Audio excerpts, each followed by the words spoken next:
एक बात, तुम अच्छी तरह जानती हो कि मैं तुम्हारे बगैर नहीं रह सकता। रेहान, अपने कमरे में जाओ तुम। जाओ रेहान, अभी।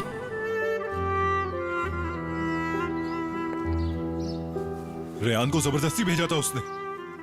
रेहान डर रही थी उससे, अगर वो ना डरती तो उसे कुछ तो कहना था मुझसे, लेकिन वो चली गई। मुझे उसे वहां नहीं छोड़ना चाहिए था। गलती कर दी आजाद, गलती कर दी। मुझे नहीं छोड़ना चाहिए था उसे।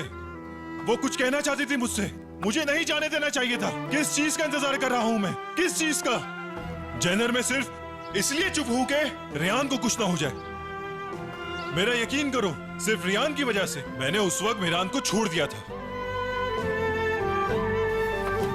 भाई,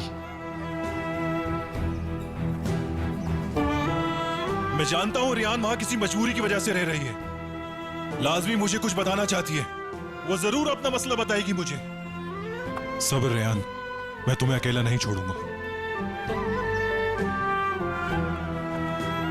हेलो एलिफ। आजाद, सब ठीक तो है ना? नहीं, कुछ ठीक नहीं।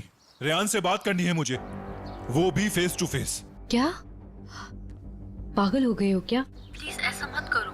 अगर तुम यहाँ पर आए तो परेशानी और बढ़ जाएगी। ठीक है, लेकिन रेहान को बोलो घर से बाहर आए। आजाद, मैंने अपनी आंखों से देखा है एलिफ। रेहान मुझे कुछ कहना चाहती थी लेकिन कह नहीं पाई।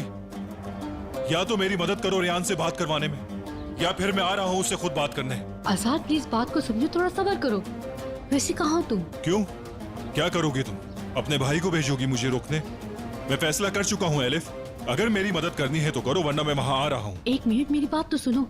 अच्छा ऐसा करो, जहाँ मिले थे तुम वहीं आ जाओ, मैं वहीं आऊंगी। देखो, अगर मुझे मेरे रास्ते से हटाने का सोच रही हो तो कोई फायदा नहीं। आजाद मेरी बात को समझो, मैं तुम्हें रोक नहीं रही। ठीक है, थोड़ी देर में आता हूँ मैं वहाँ। भाई आप क्या कर रहे हैं? प्लीज रुक जाएं। जेनर बस हरगिज़ कुछ मत बोलना। भाई, अगर अजीजा असलान बे को पता चल गया कि आप उसकी पोती से मिल रहे हैं तो वो तूफान खड़ा कर देगी। कोई मसला नहीं है, वैसे भी मेरे लिए तूफान आ चुका है, अब बहुत हो गया। मुझे हर कीमत पर रेहान से मिलना है अब।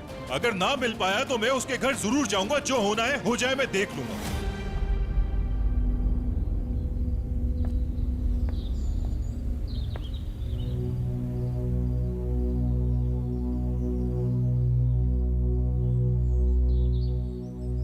हमारे पास इतनी अकल कहाँ? आपकी तरह गेम सेट करना और खेलना हमें कहाँ आ सकता है।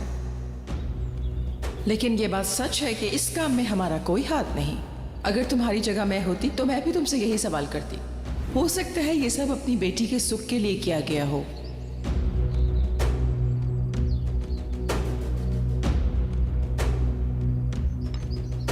आप हमेशा मुझे ही चुप करवाती रहती हैं दादी जान, लेकिन मेरान के फैसले के आगे आप हमेशा झुक जाती है और उसे कुछ नहीं बोलती।